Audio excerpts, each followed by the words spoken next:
Hello students, good morning. कैसे हैं आप लोग? मस्त हैं स्टूडेंट्स। हम लोग अब तक डाइजेस्टिव सिस्टम में क्या पढ़ लिए थे? स्ट्रक्चर वाला पार्ट हमने कंप्लीट कर लिया। याद कीजिए, मैंने जिस दिन पहला लेक्चर स्टार्ट किया था डाइजेशन एंड एब्जॉर्प्शन का, मैंने क्या बोला था? हम इस चैप्टर को 2 सेगमेंट्स में पढ़ेंगे।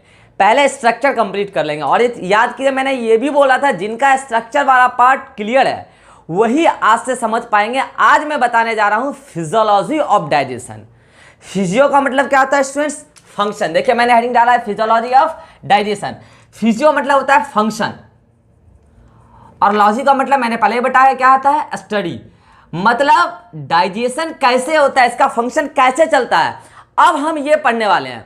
और आपको पता है स्टार्टिंग में बताए थे कि हमारे अंदर मतलब ह्यूमन के अंदर डाइजेशन का काम कौन कराता है? 2 चीज। ह्यूमन डाइजेशन 2 चीजों का बना होता है, एलिमेंट्री कैनाल और एक्सेसिव डाइजेस्टिव ग्लैंड, जो हम पढ़ चुके हैं। तो अब हम डिफरेंट पार्ट्स में देखने जा रहे हैं कि डाइजेशन आखिर होता कैसे है। देखिए फिजियोलॉजी ऑफ डाइजेशन को पढ़ाने का तरीका हर टीचर का अपना अपना है। कोई क्या करते हैं, पहले कार्बोहाइड्रेट का पूरा डाइजेशन कराते हैं, पढ़ाते हैं, फिर प्रोटीन का, फिर लिपिड का, फिर एब्जॉर्प्शन बताते हैं। और मेरा बताने का तरीका होगा, मैं सारे फूड के सारे कंपोनेंट को सेगमेंट में, मतलब जैसे बक्कल कैविटी में आया तो सारे कंपोनेंट जितना कुछ डाइजेस्ट होना है मैं बक्कल कैविटी में कंप्लीट करूंगा, फिर बैक नहीं आऊंगा, फिर एसोफेगस, स्टमक, फिर इंटेस्टाइन। तो मैं ऐसा नहीं कि पहले कार्बोहाइड्रेट का फिर लिपिड का, नहीं, मैं सेगमेंट वाइज, एलिमेंट्री कैनाल में जो सेगमेंट है मैं सेगमेंट वाइज स्टडी कराऊंगा। तो आज मैं स्टमक तक मैं देखूंगा कि फूड का कितना डाइजेशन हो पाता है। फिर हम लोग नेक्स्ट लेक्चर में देखेंगे इंटेस्टाइन में कितना डाइजेशन होता है, और नेक्स्ट लेक्चर में हमारा फिजियोलॉजी ऑफ डाइजेशन कंप्लीट हो जाएगा। फिर हम देखेंगे एब्जॉर्प्शन। तो स्टूडेंट्स हम स्टार्ट करते हैं।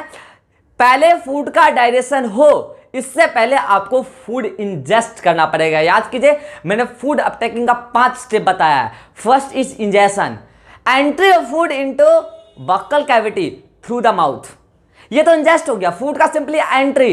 And the second step is digestion, break down of that molecules. अब जैसे ही आप फूड लिए बक्कल कैविटी में, तो हम पहला सेगमेंट पढ़ने जा रहे हैं फिजियोलॉजी ऑफ डाइजेशन में। तो आप पहला हेडिंग डाल लीजिए, डाइजेशन इन, हेडिंग लगाइए आप, डाइजेशन इन बक्कल कैविटी।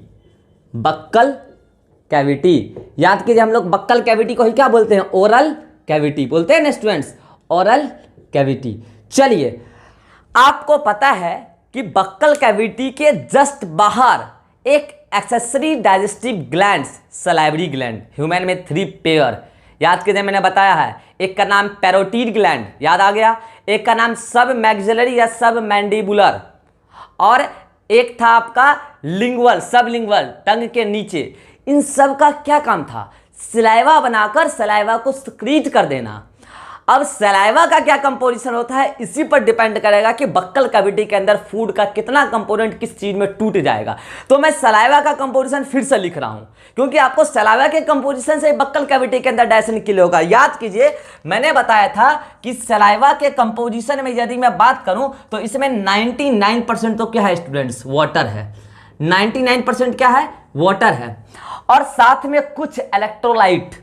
अब मैं अगर इलेक्ट्रोलाइट की स्पेसिफिकली बात करूं, इलेक्ट्रोलाइट में मेनली इसमें होता है, याद कीजिए मैंने बताया है Na+, K+, Cl-, HCO3-। इतना चीज होने के साथ साथ कुछ उसमें नाइट्रोजनस वेस्ट भी होते हैं, लाइक यूरिया। याद कीजिए मैंने इतना बताया है। अब इसमें से जो वाटर का क्या काम है, मैं एक एक करके बताते जाता हूं। वाटर का क्या काम है? वाटर फूड मॉलिक्यूल के साथ जब अटैच होगा तो जो भी इंजाइमेटिक रिएक्शन होगा वो वाटर के प्रेजेंस में ही होगा। पता है आपके जितने भी डाइजेस्टिव एंजाइम्स हैं ये लोग हाइड्रोलाइसिस रिएक्शन करते हैं।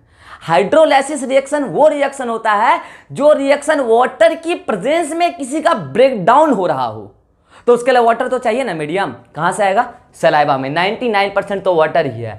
अब इसमें इलेक्ट्रोलाइट जो है वो Cl- इलेक्ट्रोलाइट बहुत इंपॉर्टेंट है यहां पर, अभी बताऊंगा मैं कैसे, इसको आप होल्ड कीजिए 1 मिनट। अब चलिए याद कीजिए मैंने आपको बताया था कि सलाइवा में एक डाइजेस्टिव एंजाइम है जिसका नाम मैंने बताया था सलाइवरी एमाइलेज। याद कीजिए सलाइवरी एमाइलेज, और याद कीजिए इसी का नाम हम लोग बोलते थे टाइलिन, PTYLIN, टाइलिन। अब याद कीजिए मैंने आपको क्या बताया था कि टाइलिन का क्या काम है, स्टार्च का ब्रेक डाउन करना। अभी मैं बताऊंगा स्टार्च का ब्रेक डाउन होकर क्या क्या होता है। यही है मेन डाइजेस्टिव एंजाइम्स जो बक्कल कैविटी में डाइजेशन परफॉर्म कराएगा। इसको हम लोग अभी डिटेल में देखेंगे। चलिए इसके अलावा आप याद कीजिए सलाइवा में और क्या क्या था, लाइसोजाइम, याद आया, एंटी बैक्टीरियल सब्सटेंस। और लाइसोजाइम का क्या काम है आपको पता है कि अगर कोई फूड मॉलिक्यूल के साथ पैथोजन आ गया आपके बक्कल कैविटी में तो आपके बक्कल कैविटी की एपिथेलियम, अच्छा स्टूडेंट सुनिएगा, मैं आपको एक बात क्लियर कर दूं, मेरा स्ट्रक्चर वाला पार्ट खत्म हो गया है, आपको मैं एपिथेलियम बता देता हूं कहां कौन सा एपिथेलियम होता है। आप कॉपी के छत पर नोट कर लीजिए। ये देखिए, मैं अगर बक्कल कैविटी की बात करूं, buccal cavity, oesophagus and anal canal, इस तीनों वाले पार्ट में जो एपिथेलियम होती है स्टूडेंट्स, वो होती है स्ट्रेटिफाइड एपिथेलियम। कौन सी? Stratified epithelium. पता है ये क्यों होता है?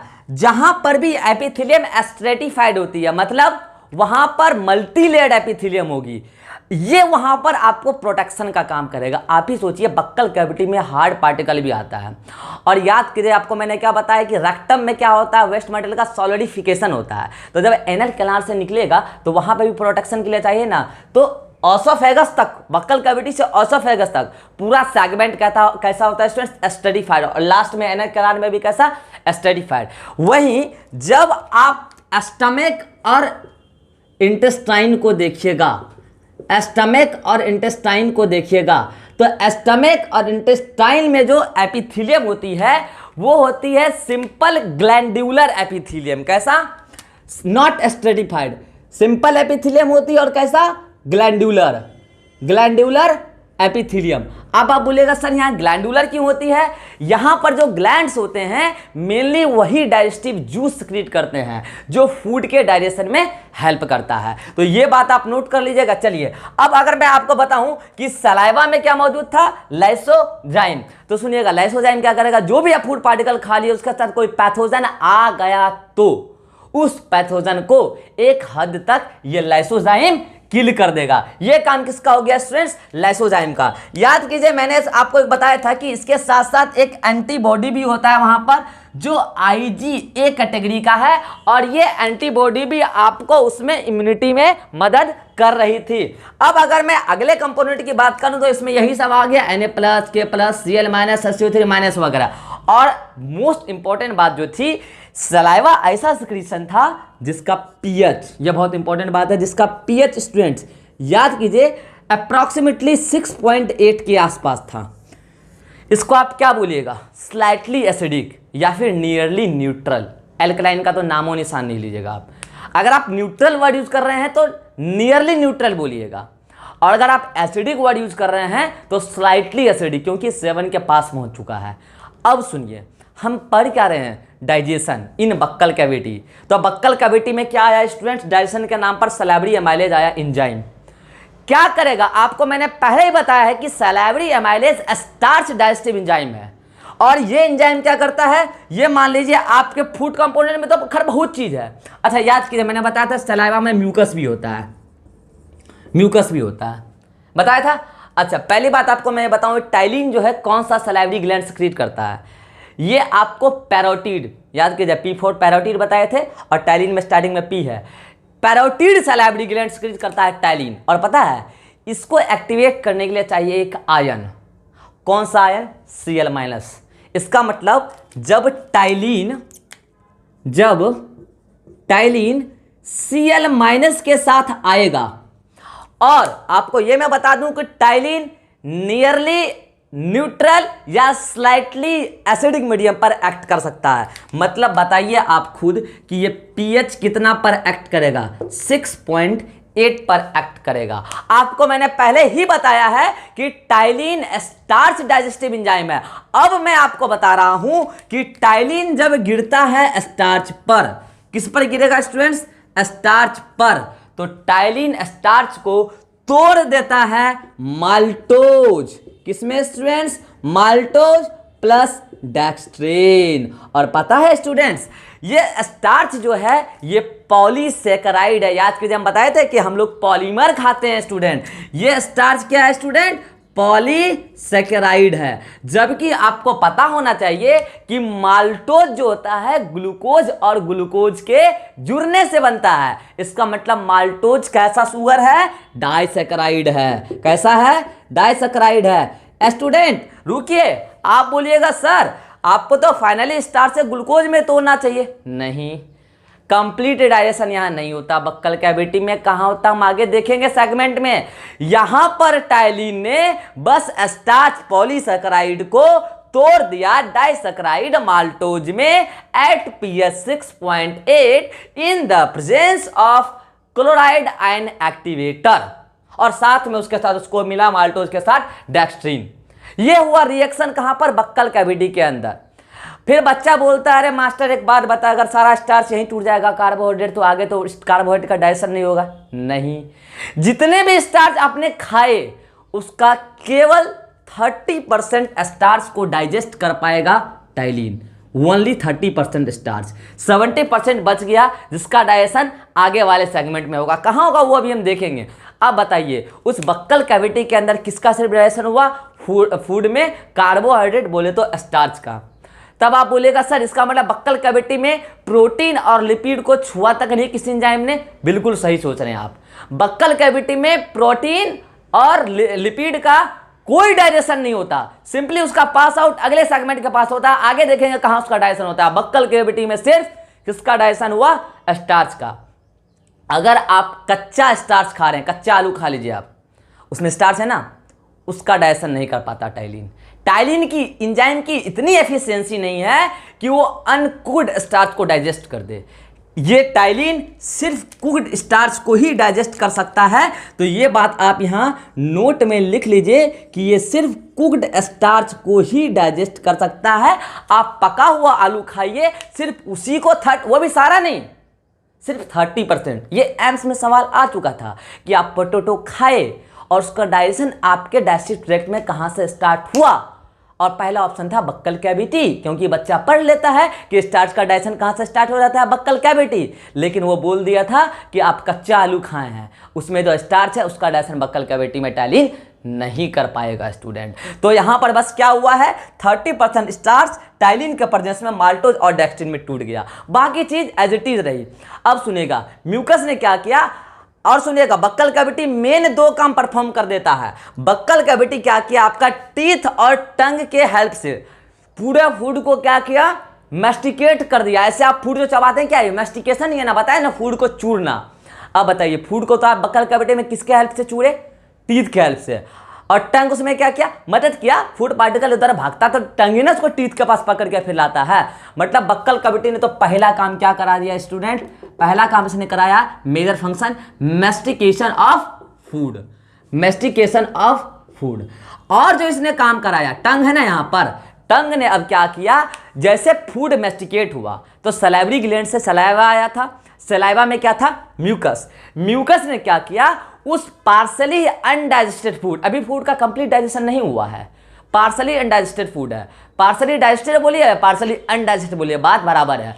तो वो जो पार्सली डाइजेस्टेड फूड है उसको क्या किया? म्यूकस ने अडेहेड कर दिया, चिपका दिया। म्यूकस क्या प्रकार का? चिपचिपा पदार्थ, मैंने बताया है। उसके साथ वो सारे छोटे छोटे पार्टिकल जो बड़े थे अब छोटे में कन्वर्ट हो गए हैं, सब एक साथ क्या हो गए? चिपक गए। और उसको क्या कर दिया? बना दिया बोलस। मतलब इस बक्कल कैविटी के अंदर जब फूड पार्टिकल, क्या बोला मैंने? जब फूड पार्टिकल इस सलाइवा के साथ, बोले तो स्पेसिफिकली म्यूकस के साथ मिक्स हो गए तो क्या बन गए स्टूडेंट्स? बोलस। इसको हम लोग क्या बोलते हैं? बोलस। अब सुनिएगा, ये बोलस कहां बन गया? बक्कल कैविटी के अंदर। अब इस बोलस का हम करेंगे क्या? स्वेलोइंग। टंग उसको क्या करेगा? अंदर की तरफ शिफ्ट कर देगा और वो ओरोफेनिक्स से नीचे गिरेगा। कहां? गलेट को होते हुए ऑसोफेगस। ये क्या है? इसको आप क्या बोलते हैं? स्वेलोइंग। तो दूसरा फंक्शन जो बक्कल कैविटी ने किया, स्वेलोइंग। इसी को एनसीईआरटी कहती है डेग्लूटिशन, DEGLUTITION, डेग्लूटिशन ऑफ फूड, बोले तो स्पेसिफिकली बोलस। अब फूड मत बोलिए, आप निगलते फूड को नहीं, आप निगलते किसको है, बोलस को। तो यहां पर आप और मोर करेक्टली लिखिए बोलस। तो बक्कल कैविटी ने बस मेजरली दो फंक्शन किया, क्या, एक तो मैस्टिकेशन किया और उसी दौरान सलाइवरी अमाइलेज बोले तो टाइलिन ने अपना काम पूरा कर लिया। 30% स्टार्च को, कुक्ड स्टार्च को माल्टोज और डेक्स्ट्रिन में तोड़ दिया एट pH 6.8 और उसके बाद म्यूकस ने सारे फूड पार्टिकल को एक साथ चिपका के बनाया बोलस और फेनिक्स से नीचे गिरा दिया। ये क्या है, सोलेविंग। तो दो काम हो गया बक्कल कैविटी के अंदर, बस बक्कल कैविटी में इतना ही हुआ है। अब वो बोलस कहाँ जाएगा, गलेट को होते हुए ओसोफेगस में। तो अगला सेगमेंट देखते हैं हम, डाइजेशन इन ओसोफेगस। पहले आप इसको नोट कीजिए और आपको इसका पीडीएफ भी चला जाएगा। नोट करने से पहले आज का मैं पहला सवाल दे रहा हूं, क्वेश्चन नंबर 1। इसको आप नोट कीजिए जल्दी से। नहीं, मैं अभी क्वेश्चन नंबर 1 दूंगा, उससे पहले आप इसको नोट कीजिए, फिर मैं इसको मिटाऊंगा। आप इसको जल्दी से नोट कीजिए, फिर मैं देता हूं क्वेश्चन नंबर 1। यस स्टूडेंट्स, आज का क्वेश्चन नंबर 1 आपके सामने बोर्ड पर है। मैंने रिएक्शन लिखा है, नीट में ऐसे ही क्वेश्चन आता है, डायरेक्शन से फिजियोलॉजी से ऐसे ही क्वेश्चन आता है। सुनिएगा, एक्स है, कोई कंपाउंड होगा, ठीक है, उस पर कोई एंजाइम गिरा है जो ए दे रखा है और ये किस पीएच पर हुआ वो बी दे रखा है। और इतना काम होने के बाद, रिएक्शन कंप्लीट होने के बाद वाई और जेड कंपोनेंट मिलता है। और क्वेश्चन में लिख रखा है कि यदि ये रिएक्शन बक्कल कैविटी के अंदर होती है, बक्कल कैविटी के अंदर होती है, तो एक्स वाई जेड एंड ए और बी का वैल्यू क्या होगा। तो आप इस क्वेश्चन का आंसर कमेंट में कीजिए, मैं आंसर बताता हूं, आप अपना आंसर मैच कीजिएगा, मैं आपके आंसर का रिप्लाई जरूर करूंगा। सुनिएगा, आप इस ऐसे रिएक्शन रटना नहीं है कि आप बैठ कर रट रहे हैं एक्स वाई जेड, नहीं। अभी मैं क्वेश्चन को मॉडिफाई कर सकता हूं, मैं इस क्वेश्चन से मैं अकेला 10 क्वेश्चन बना सकता हूं। तो आप रटिए नहीं, आप बस कॉन्सेप्ट याद रखिए। अगर इसमें क्वेश्चन जो वर्ड पकड़ना है आपको क्वेश्चन में, यदि ये रिएक्शन बक्कल कैविटी में हो रही है और आपको रिएक्शन में क्या बोल रहा है कि ये स्प्लिटिंग रिएक्शन है, हाइड्रोलाइसिस रिएक्शन है और बक्कल कैविटी के अंदर हो रही है, तो बक्कल कैविटी के अंदर सलाइवा में एक ही एंजाइम होता ही है। तो ए का वैल्यू क्या हो जाएगा, आप खुद बताइए, ए का वैल्यू क्या हो जाएगा, टाइलिन। और आपको यह भी पता है कि बक्कल कैविटी के अंदर का पीएच कितना होता है, नियरली न्यूट्रल या फिर स्लाइटली एसिडिक। तो आप ही बताइए बी का वैल्यू कितना हो जाएगा, 6.8 के आसपास। जो भी वैल्यू होगी वो आप टिक कीजिएगा। अब बचता है कि सर एक्स वाई जेड का वैल्यू कैसे बताएं। तो आपको एंजाइम का सबस्ट्रेट तो याद रखना ही पड़ेगा, तब जाके आपको प्रोडक्ट पता चलेगा। और सबस्ट्रेट याद है तो प्रोडक्ट अपने आप पता चल जाएगा। आपको पता है कि टाइलिन किस पर एक्ट करता है, सलाइवरी अमाइलेज नाम है इसका, ये एक्ट करता है स्टार्च पर। तो एक्स क्या हो गया, सबस्ट्रेट हो गया, तो एक्स का वैल्यू क्या हो जाएगा, स्टार्च। अब ये किसमें टूटेगा, रिएक्शन के बाद प्रोडक्ट क्या मिलेगा, तो आपको इतना तो पता होगा कि स्टार्च जब टूटता है तो माल्टोज और डेक्स्ट्रिन मिलता है। तो Y और Z का वैल्यू अगर मैं बताना चाहूं तो Y का वैल्यू आप बोल सकते हैं माल्टोज, माल्टोज एंड Z का वैल्यू आप बोल सकते हैं डेक्स्ट्रीन, डेक्स्ट्रीन। अब इसमें Y एंड Z उलट फेर भी हो सकता है, उसमें कोई बड़ा बात नहीं, ऐसा कोई ऑप्शन आपको वो देगा नहीं, ठीक है। मतलब प्रोडक्ट आपको क्या मिलने वाला है, माल्टोज और डेक्स्ट्रीन। यही आंसर है X Y Z A and B का। ऐसे रिएक्शन वाले क्वेश्चन आते हैं फिजियोलॉजी ऑफ डाइजेशन से। अब मैं ये बक्कल कैविटी में कंप्लीट हो गया। अब बताइए अगला क्या है, दूसरा मैं हेडिंग डालूं डाइजेशन इन ओसोफेगस, डाइजेशन इन ओसोफेगस। चलिए कोई बच्चा मुझे कमेंट करके बताइए कि ओसोफेगस में किस किस फूड कंपोनेंट का डाइजेशन होगा, कमेंट करके बताइए। मैंने बताया है पहले, इसलिए मैं आपसे पूछ रहा हूं। आप नए हैं, अगर मेरा वीडियो देखे हैं तो आप आंसर दीजिए। मैंने बताया है ओसोफेगस में किस किस फूड कंपोनेंट का डाइजेशन होगा, बताइए कमेंट में।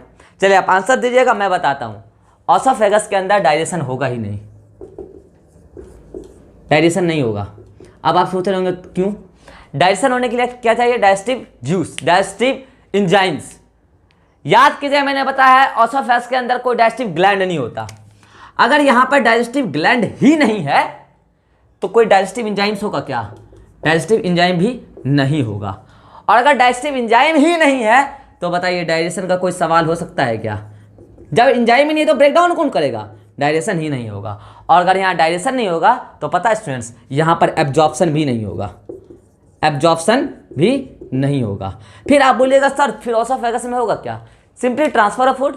और आपको पता है कैसे, यहाँ पर जो स्मूथ मसल्स होंगे, याद कीजिए मस्कुलरिस लेयर, स्मूथ मसल्स होंगे, उसमें क्या होगा पेरिस्टाल्टिक मूवमेंट, और फूड शिफ्टिंग कर जाएगा किधर की तरफ, स्टमक की तरफ। तो यहां पर होगा क्या, सिंपली यहां पर क्या होने वाला है students, peristaltic movement, peristaltic movement, जिससे फूड पार्टिकल का क्या होगा, simply transfer towards the stomach. और जब पाइलोरिक स्फिंक्टर खुलेगी तो फूड पार्टिकल पाइलोरिक ऑरिफिस से कार्डियक गैस्ट्रोओसोफेजल ऑरिफिस खुलेगी, तो ये फूड पार्टिकल गैस्ट्रोओसोफेजल ऑरिफिस, जिसको आप कार्डियक ऑरिफिस भी बोले थे, ठीक है, तो वो स्फिंक्टर जब खुलेगी तो आप कार्डियक ऑरिफिस से वो फूड को स्टमक के अंदर कार्डियक रीजन में गिरते हुए देखिएगा। बाकी यहाँ पर डाइजेशन नाम का कोई चीज़ नहीं होने वाला है, क्योंकि यहाँ पर डाइजेस्टिव जूस ही नहीं है। तो ओसोफेगस के अंदर कुछ बड़ा चीज़ नहीं है। इंपॉर्टेंट चीज़ यही है, वो आपको पूछ देगा कि इसमें किस फूड कंपोनेंट का डाइजेशन होता है, आंसर होगा none of the above.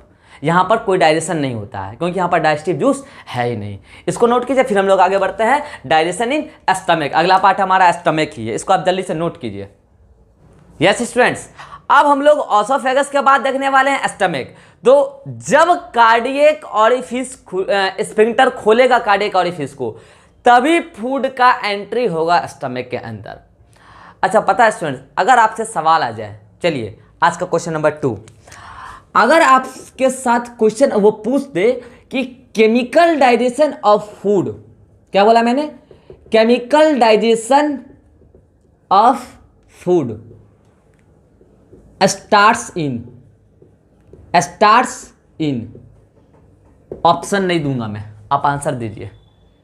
Food का केमिकल डाइजेशन कहां स्टार्ट हुआ है, ऑप्शन नहीं दूंगा मैं, आप आंसर दीजिए कमेंट में, फिर मैं अपना आंसर बता रहा हूं। सुनिए मेरा आंसर, मैं आपके आंसर का रिप्लाई करूंगा। जनरली बच्चा क्या सोचता है कि फूड का केमिकल डाइजेशन तो जब गैस्ट्रिक जूस आएगा तब स्टार्ट होगा स्टमक में, और पहला ऑप्शन वो देता भी स्टमक है, लेकिन केमिकल डाइजेशन बक्कल कैविटी में स्टार्ट हो गया। अरे टैलिन क्या था, एंजाइम था, और क्या है वो, केमिकल ही तो है, सलाइवरी एमाइलेज, किसमें, सलाइवा में।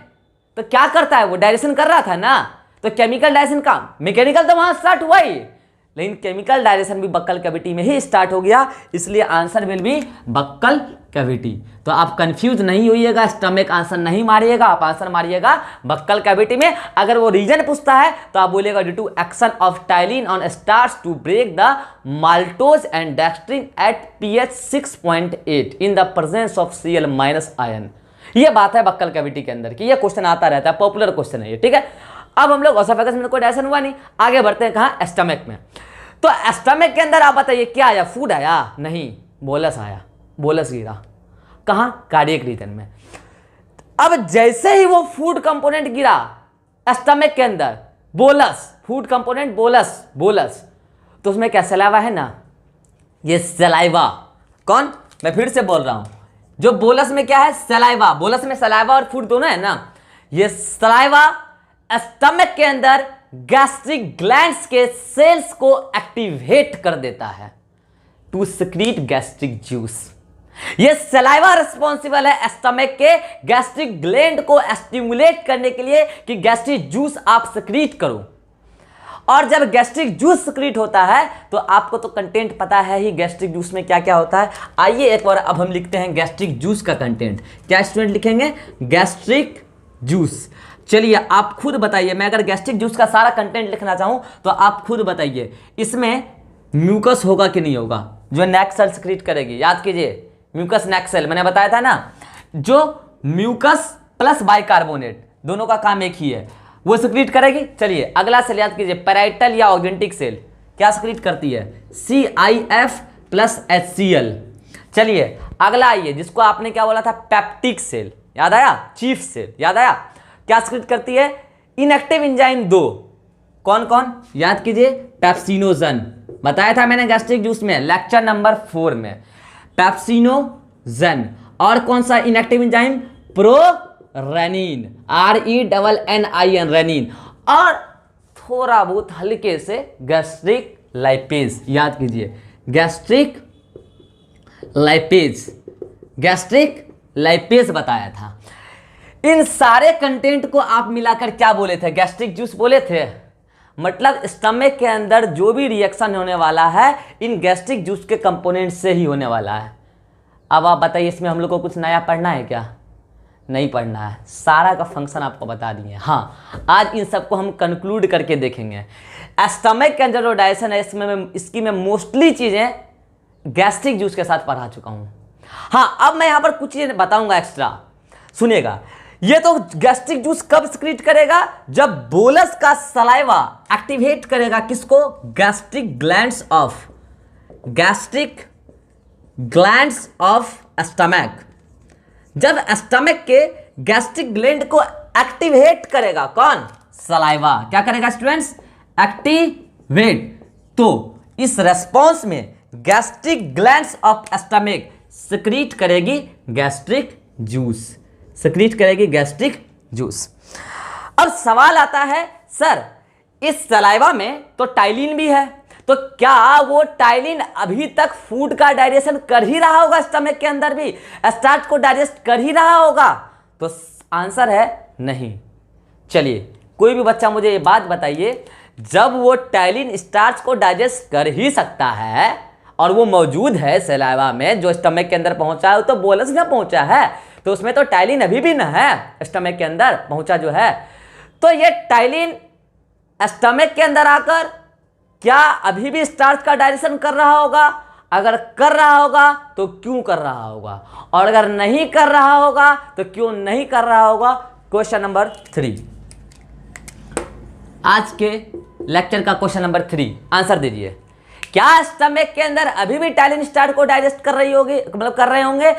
अगर कर रहे होंगे तो क्यों कर रहे होंगे, और अगर नहीं कर रहे होंगे तो क्यों नहीं कर रहे होंगे? आप रीजन के साथ आंसर दीजिए। मैं अपना आंसर देता हूं, आप मैच कीजिएगा, फिर मैं आपको रिप्लाई भी करूंगा। आप कमेंट में आंसर दीजिए।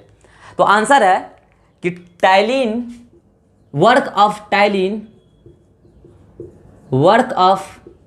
Ptyalin is inhibited in stomach due to HCl। समझदार बच्चे समझ गए होंगे। अरे भाई साहब, टाइलिन किस पीएच पे काम करता है? 6.8, और HCl स्टमक के अंदर पीएच 1.8 के आसपास, 2 के आसपास। Highly acidic, not nearly neutral, highly acidic medium. HCl की वजह से स्टमक के अंदर कितना पीएच हो जाएगा जी? 1.8 के आसपास, बोले तो 2 के आसपास। और इस पीएच पर टाइलिन एक्ट कर सकता है क्या स्टार्च पर? टाइलिन तो स्लाइटली एसिडिक मीडियम पर ना, या नियरली न्यूट्रल बोलिए आप, मतलब 6.8 पर। यही कारण है कि HCl के मौजूदगी की वजह से स्टमक के अंदर टाइलिन होकर भी एक्ट नहीं कर पाता है स्टार्च पर। आंसर ये रहा। ठीक है, आप आंसर मैच कर लीजिए। चलिए, तो ये तो बात हो गई क्या? टाइलिन इनएक्टिव हो गया। ठीक है, मौजूद है लेकिन वर्क नहीं कर पा रहे क्योंकि पीएच फेवरेबल है नहीं। तो अब बात होता है कि वहां पर फूड का डाइजेशन कैसे होगा, कौन करेगा? तो आइए ना, एक एक करके हम सारे कंटेंट का ही बात करते हैं, आपको इसी से पता चलेगा फूड का डाइजेशन कैसे होगा। 4 से 5 घंटे फूड को डाइजेस्ट करेंगे, और पहले तो क्या होगा? पेरिस्टाल्टिक मूवमेंट, और मैक्सिमम पेरिस्टाल्सिस यहाँ पर होगा। चर्निंग मूवमेंट, याद कीजिए, एक एक्स्ट्रा मसल्स था, ऑब्लिक मसल्स। चर्निंग मूवमेंट हो रहा है, ये तो हुआ मैकेनिकल डाइजेशन। अब गैस्ट्रिक जिसमें एक एक कंपोनेंट का अगर आप फंक्शन समझ लीजिएगा तो हो गया, स्टमक में डाइजेशन कंप्लीट है। चलिए, पहला है म्यूकस, इसके साथ बाइकार्बोनेट भी होगा। क्या काम है इसका? बस फूड को और अडहेर करेगा। दूसरा, HCl की वजह से गैस्ट्रिक एपिथेलियम जल नहीं जाए, डैमेज नहीं हो जाए, उसको बचाना। तो म्यूकस का तो कोई खास काम है नहीं। ये सारी बात आपको नोट्स में लिखी मिलेगी। नोट्स तो आपको मैं नीचे डिस्क्रिप्शन में लिंक में दूंगा, सब कुछ वहां लिखा, आप समझिए यहाँ। तो म्यूकस का क्या काम हुआ? सिंपली लीजिए, मैं शॉर्ट में लिखता हूं। म्यूकस का काम हुआ prevent the gastric epithelium, prevent gastric epithelium from action of HCl, और क्या काम बोलिएगा इसका? And adhere the food particle, plus adhere the food particle. ये तो काम किसका हो गया स्टूडेंट्स? म्यूकस का और बाइकार्बोनेट का, मान लीजिए। चलिए, CIF का काम याद कीजिए, आपको नहीं बताए हम। उस फूड कंपोनेंट में जो भी विटामिन B12 होंगे, क्या करना उसका? एब्जॉर्प्शन। देखिए, मैं एब्जॉर्प्शन में नहीं पढ़ा रहा हूं, वो मैं नेक्स्ट लेक्चर में पढ़ाऊंगा, लेकिन मैं ये बता रहा हूं कि CIF सिक्रीट कहां हुआ? स्टमक में। नो डाउट कि स्टमक के अंदर विटामिन B12 का एब्जॉर्प्शन नहीं होगा। एब्जॉर्प्शन कहां होगा? इलियम में। मैं एब्जॉर्प्शन नहीं पढ़ा रहा, मैं डाइजेशन पढ़ा रहा हूं। हाँ, डाइजेशन के दौरान अब ये CIF आया तो मैं इसका फंक्शन बता रहा हूं, लिख लीजिए आप। CIF का क्या काम है? Absorption of vitamin B12 in ileum. लीजिए मैं ग्रीन पेन से लिख रहा हूं, हाईलाइट करके, इन इलियम। तो आप बोलेगा सर इलियम में एब्जॉर्ब होता है तो यहाँ क्यों लिख रहे हैं? तो भाई CIF सिक्रीट कहाँ हुआ है? स्टमक में ना। मैं अभी डाइजेशन पढ़ा रहा हूँ, एब्जॉर्प्शन नहीं पढ़ा रहा हूँ। एब्जॉर्प्शन में फिर से बताऊंगा कि इलियम में किसका एब्जॉर्प्शन होता है, विटामिन B12 का। तो ये तो CIF का काम हो गया। चलिए, और आपको पता है कि अगर ये विटामिन B12 का एब्जॉर्प्शन होगा तो RBC का मैचुरेशन में काम आएगा, तो ब्लड सेल्स बनेगा, तो ब्लड बनेगा। और इसकी डैमेज आपको मैं बता चुका हूँ क्या क्रिएट कर सकता है, याद करिए, पर्नीशियस एनीमिया। ये तो CIF। चलिए, इन दोनों का छुट्टी। चलिए, अब आया कौन? HCl। मेन चीज वही है, गैस्ट्रिक जूस में तो मेन चीज वही है। HCl का दुनिया भर का काम आपको मैं बताता हूं। चलिए, पहला काम, HCl का पहला काम, एक बात बताइए, कितना मीडियम है pH का? 1.8, और मीडियम हाईली एसिडिक। एक हद तक बैक्टीरिया को किल किया होगा लाइसोजाइम, कहां? बक्कल कैविटी के अंदर, एक हद तक लड़ा होगा।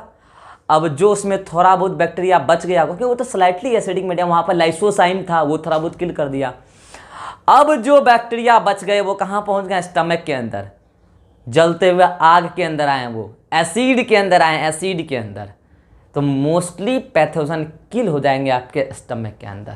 तो पहला फंक्शन आप HCl का क्या बोलिएगा?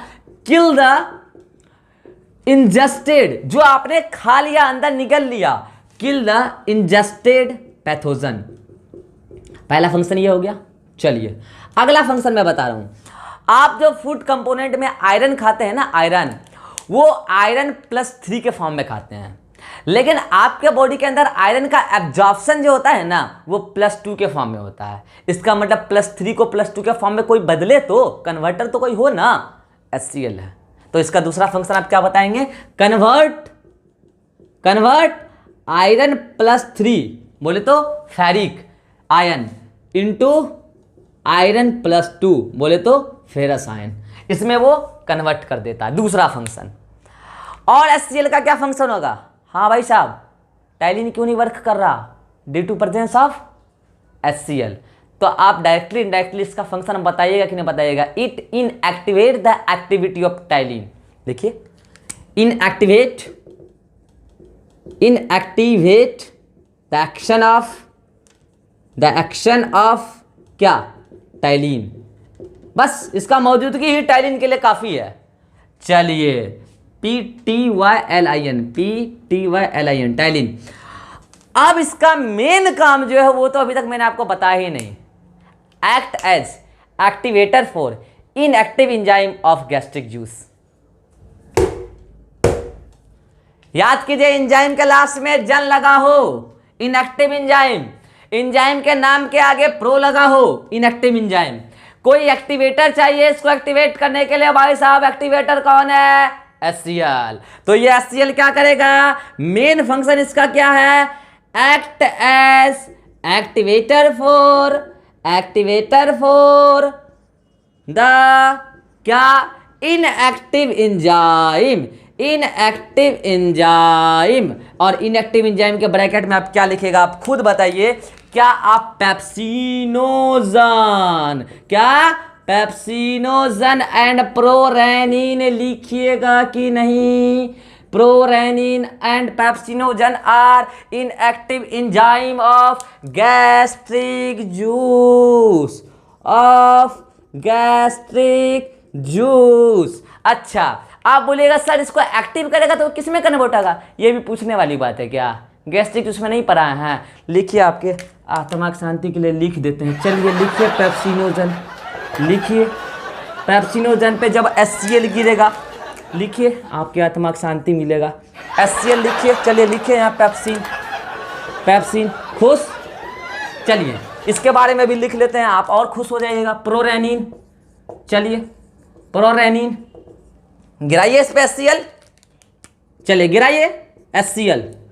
हाँ, बताइए किसमें कन्वर्ट होगा ये? चलिए, प्रो हटाइए, आगे से बताइए। रेनिन। किसमें? रेनिन। बच्चा बोलता है मास्टर तीर के नीचे pH लगा ले। pH 1.8। सारी प्रक्रिया कहाँ चल रही है? स्टमक के अंदर। pH कितना है? 1.8। इतना तो किया HCl ने, बस इतना ही काम है इसका भाई साहब का, इतना करके रेस्ट कर रहे हैं। अब तो तहलका कौन मचाएगा? पेप्सिन, रेनिन, और एक कौन बचा है अभी? Gastric lipase. हाँ भाई साहब आइए, प्रोटीन डाइजेस्टिव इंजाइम्स को हम लोग अलग से नाम देते हैं प्रोटियोलाइटिक इंजाइम। क्या नाम बोला मैंने? फिर से बोलिएगा, प्रोटियोलाइटिक एंजाइम। प्रोटियो मतलब क्या? प्रोटीन, और क्या? और लाइटिक मतलब क्या होता है? Break down. मतलब proteolytic enzymes or protein digestive enzymes. अच्छा सर, मैंने सुना है प्रोटियोलाइटिक एंजाइम दो प्रकार का होता है। हाँ हाँ, दो प्रकार का। एक होगा स्टूडेंट्स एंडोपेप्टाइडेज। सुनेगा, प्रोटियोलाइटिक एंजाइम को आप पेप्टाइडेज भी बोल सकते हैं। लीजिए मैं यहां लिख देता हूं, these are known as peptidase. एज जहां पे लास्ट में लगा हो वो एंजाइम है। और पता है स्टूडेंट, प्रोटीन क्या चीज का बना होता है? Amino acid, amino acid, amino acid, amino acid. जब amino amino amino acid peptide bond से जुड़ जाते हैं तो बनता है प्रोटीन। और ये जो पेप्टाइड बॉन्ड, ये जो ब्लू वाली आपको दिख रही है, यही पेप्टाइड बॉन्ड को तोड़ने वाला क्या कहलाता है? Peptidase. इसको तोड़ने वाला क्या कहलाता है? Peptidase. वही है प्रोटियोलाइटिक एंजाइम। अब सुनिएगा, प्रोटीन तो क्या? लंबा सा चेन अमीनो एसिड का। जो प्रोटीन के चेन को बीच से कट लगा, नॉट साइड से, ये देखिए साइड वाला चेन वाला बॉन्ड हुआ।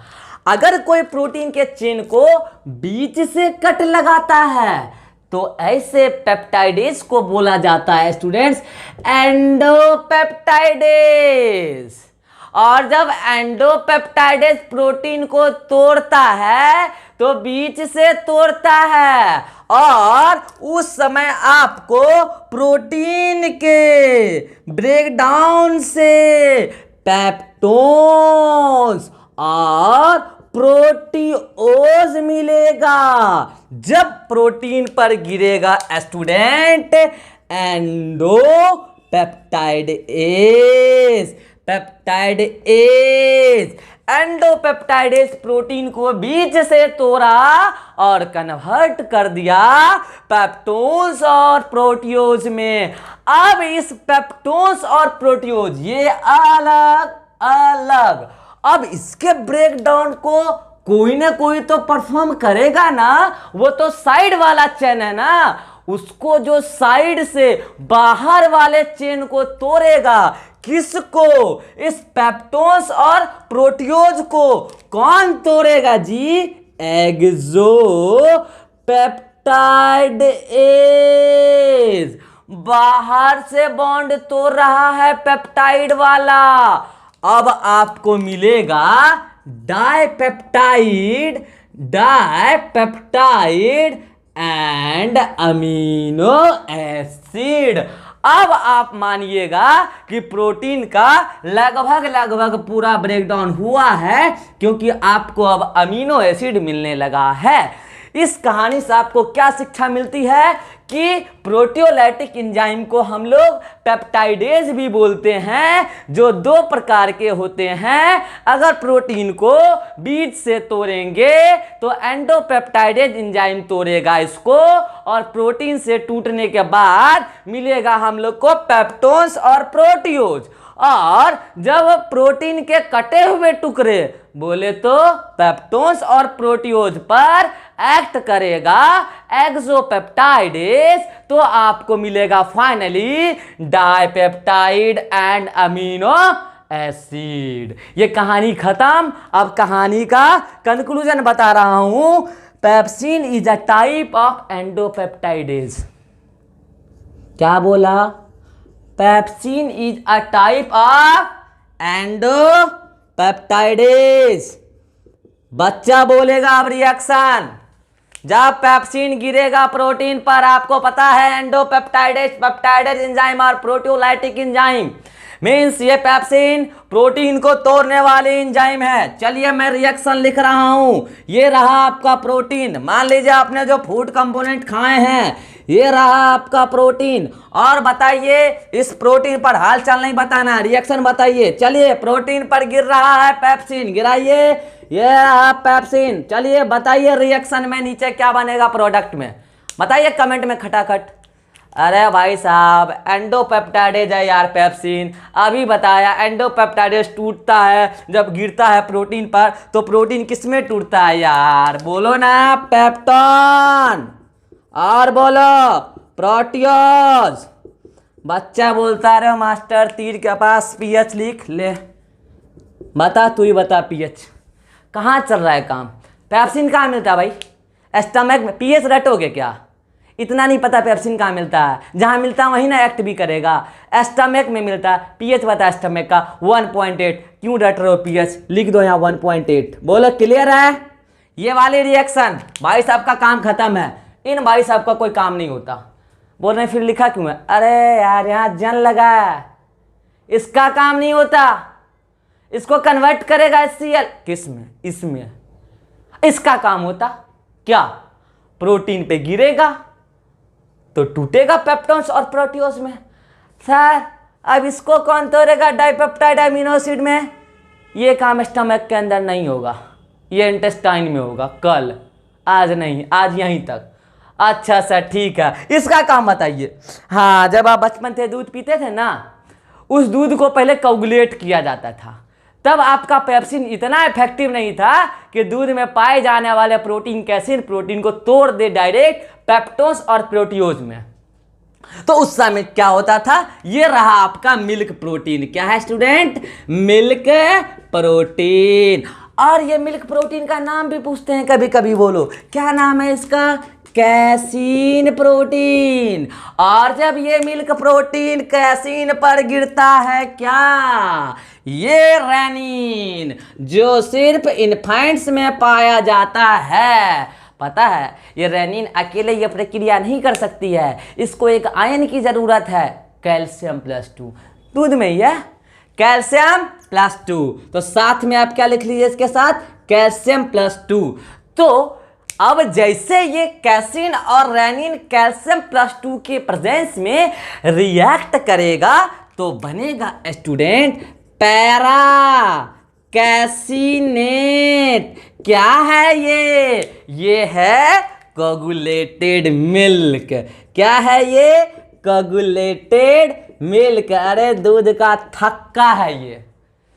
अब इस पर गिरेगा बच्चे का ये पेप्सिन, तो वो कन्वर्ट होगा अब पेप्टोन्स और प्रोटियोज में। मतलब पहले तो क्या हुआ? रेनिन ने कराया मिल्क का कोगुलेशन। ये क्या है? कोगुलेशन।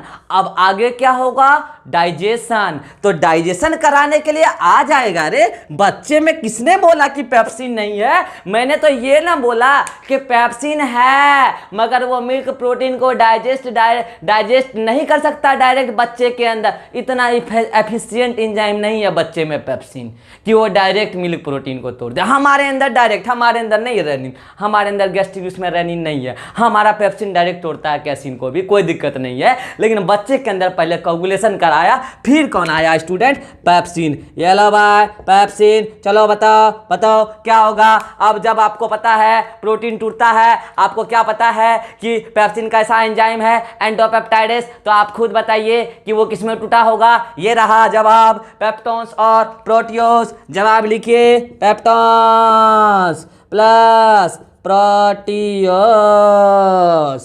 बच्चा बोलता मास्टर तुम बार बार पीएच छोड़ देते हो। अरे एक बात बता, रेनिन कहाँ मिलता? रेनिन एंजाइम की बात कर रहा हूँ मैं, हार्मोन नहीं। रेनिन कहाँ मिलता? कहाँ मिलता है? स्टमक के अंदर। पीएच बताया का यार, HCl की वजह से कितना होगा?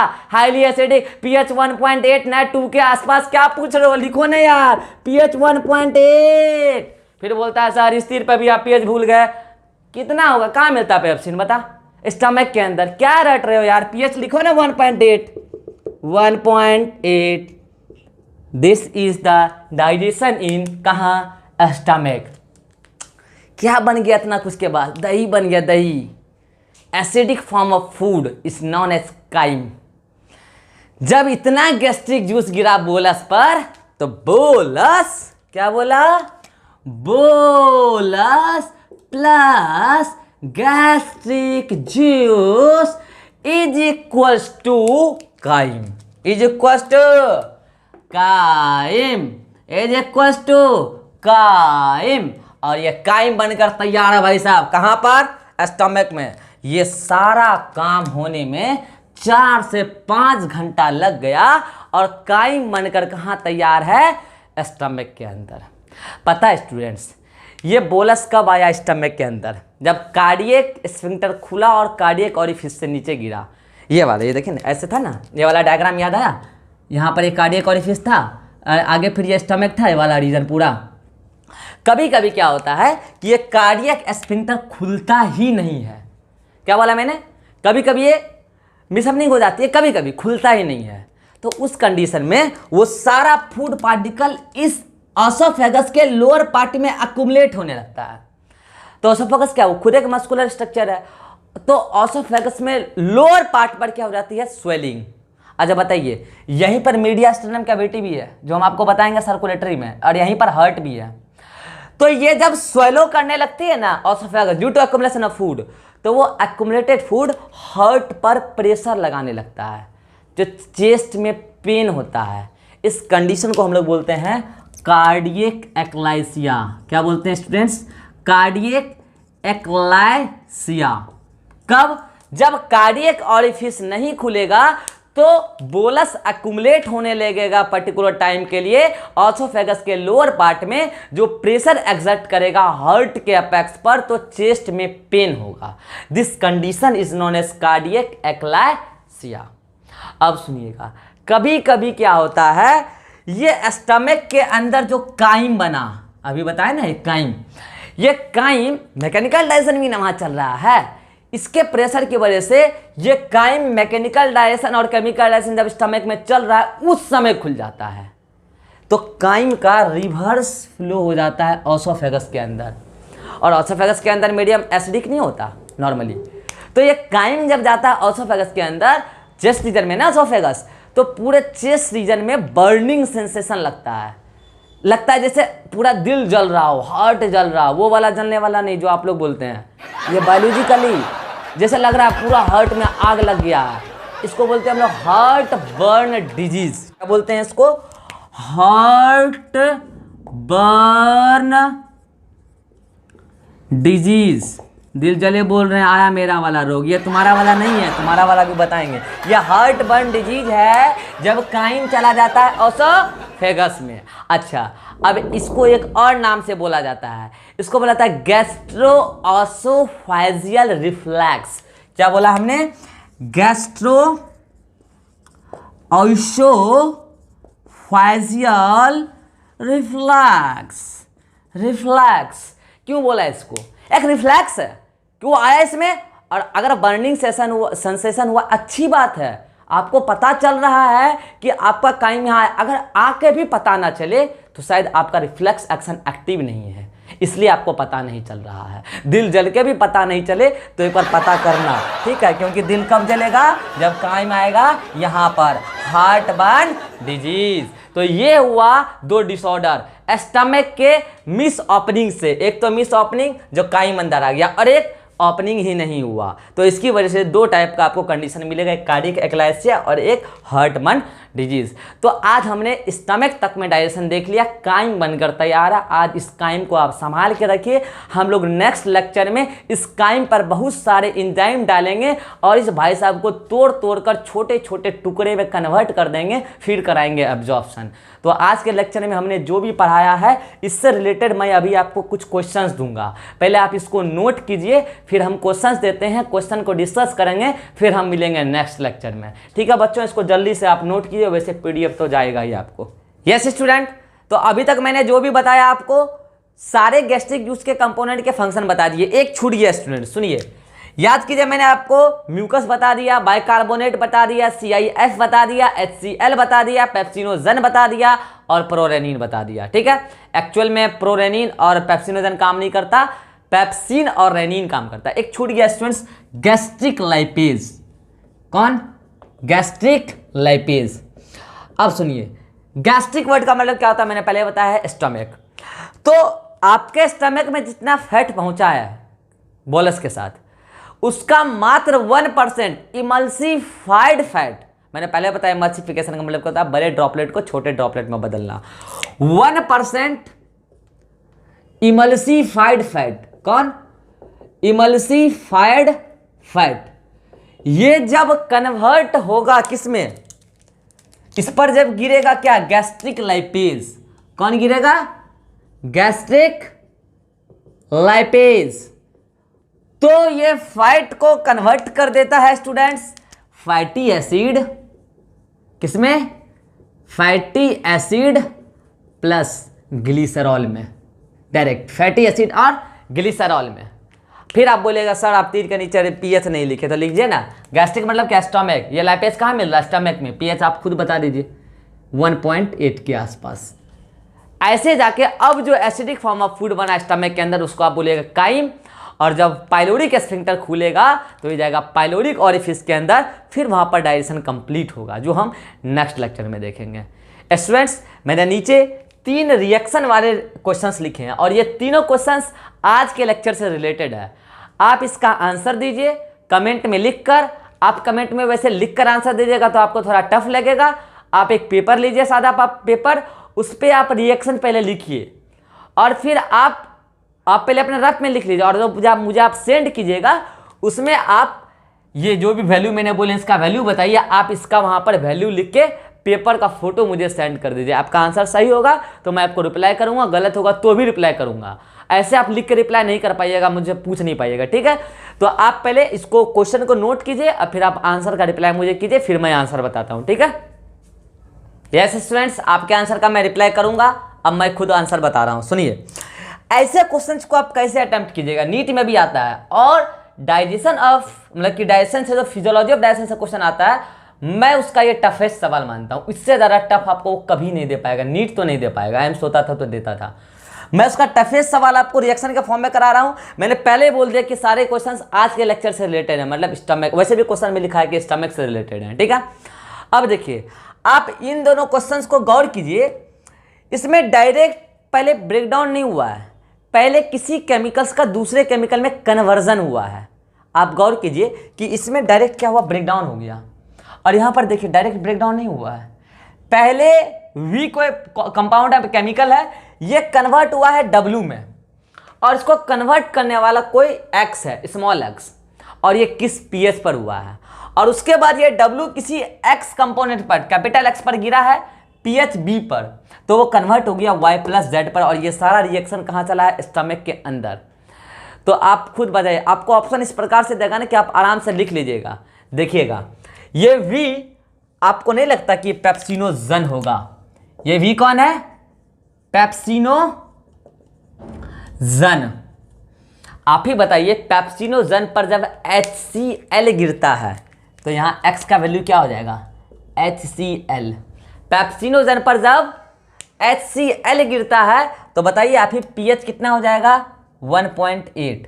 तो ये पेप्सिन बताइए किस में कन्वर्ट हो जाता है, पेप्सिनोजन किस में कन्वर्ट हो जाता है, पेप्सिन में। तो W का वैल्यू क्या हो जाएगा, पेप्सिन। और आपको पता है कि पेप्सिन किस पर एक्ट करता है, आप ही बताइए।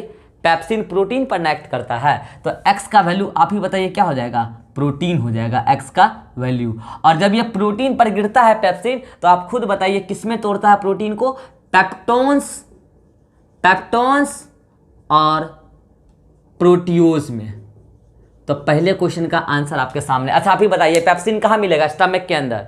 तो ये रिएक्शन भी कहाँ हुआ होगा, स्टमक के अंदर। तो आप ही बताइए पीएच कितना होगा, यहाँ पे भी 1.8 ही होगा।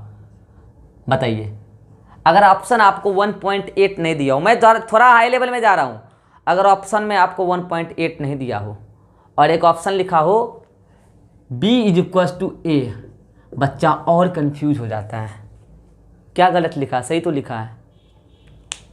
ए क्या है, 1.8।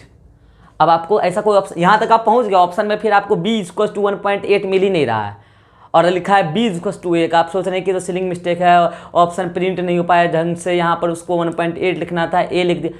अरे भाई, B का वैल्यू जितना है उतना ही A का वैल्यू, क्योंकि दोनों रिएक्शन कहाँ चल रहा है, स्टमक के अंदर। तो ऐसा भी वो आपको घुमा सकता है। क्लियर है? तो फर्स्ट क्वेश्चन का आंसर आपके सामने है, आप नोट कर लीजिएगा। चलिए सेकंड क्वेश्चन। इसमें पहले W कन्वर्ट हुआ है X में, कैपिटल X में, और इसको कन्वर्ट करने वाला स्मॉल x है, pH A पर हुआ है। और फिर ये X जो भी बना है ये मिल्क का कराता है कोगुलेशन, क्योंकि मिल्क बन गया कोगुलेटेड मिल्क, और यहाँ पर एक आयन भी लगा है। कौन आयन लगा ये भी पूछा, और कितना pH पर। तो आप ही बताइए मिल्क का कोगुलेशन कौन कराता है? रेनिन ना, और रेनिन डायरेक्ट नहीं पाया जाता, क्या मिलता है आपके अंदर बताइए? प्रोरेनिन। तो W का वैल्यू क्या हो जाएगा? प्रोरेनिन। यहाँ पर आप स्पेलिंग का भी ध्यान दीजिएगा, आपको स्पेलिंग में भी ऑप्शन में घुमा लेगा, RENNIN रेनिन। अच्छा बताइए प्रोरेनिन को रेनिन में कौन कन्वर्ट करता है? HCl, अभी बताए हैं। तो X का वैल्यू क्या हो जाएगा? HCl। और किस में कन्वर्ट होगा फिर? प्रोरेनिन रेनिन में। तो कैपिटल X का वैल्यू क्या हो जाएगा? रेनिन हो जाएगा। आप ही बताइए अगर HCl है तो pH कितना होगा? आप ही बताइए pH 1.8 होगा कि नहीं? अब ये रेनिन किस पे गिरता है? मिल्क पर। और ये रेनिन कहाँ मिल रहा है? स्टमक के अंदर। तो बताइए यहाँ पर भी pH कितना होगा? 1.8 ही होगा ना। फिर से A=B लिखा जा सकता है, समझ रहे हैं ना। और आपको मैंने अभी बताया था ना कि रेनिन कैल्शियम +2 आयन के साथ ये कोगुलेशन का काम करता है। तो बताइए यहाँ पर आयन कौन हो जाएगा? कैल्शियम +2। तो सेकेंड क्वेश्चन का भी आंसर हो गया। अब आइए थर्ड पे। थर्ड क्वेश्चन का आंसर अभी जस्ट पहले हम बताए थे। बोला है कि XY + Z में टूट रहा है, स्टमक के अंदर रिएक्शन चल रहा है, अब डायरेक्ट ब्रेकडाउन रिएक्शन चल रहा है, कन्वर्जन वगैरह कुछ नहीं हो रहा है। तो बताइए गैस्ट्रिक लैपेज को कोई कन्वर्ट भी करता था? नहीं ना। और गैस्ट्रिक लैपेज किस पे गिरता है? फैट पर। तो पहली बात तो X का क्या वैल्यू हो जाएगा? Gastric lipase. X का वैल्यू क्या हो जाएगा? Gastric lipase. गैस्ट्रिक लाइपेज होगा, गैस्ट्रिक लाइपेज। अब बताइए अगर गैस्ट्रिक लाइपेज है तो ये स्टमक के अंदर होगा, तो आप खुद बताइए pH कितना होगा? 1.8 होगा ना। और बताइए गैस्ट्रिक लाइपेज नाम से ही पता चल रहा है किसको तोड़ रहा होगा? लिपिड को। तो X क्या होगा? फैट होगा ना। और आपको पता है जब फैट पर गिरता है गैस्ट्रिक लाइपेज तो वो टूटता है किसमें? फैटी एसिड और ग्लिसरॉल में। तो बताइए Y + Z का वैल्यू क्या हो जाएगा? फैटी एसिड होगा एक का, फैटी एसिड, और Z का क्या वैल्यू हो जाएगा? ग्लिसरॉल। क्या वैल्यू हो जाएगा? ग्लिसरॉल। इससे टफ सवाल आपका नीट में नहीं आ सकता है फिजियोलॉजी ऑफ डाइजेशन से।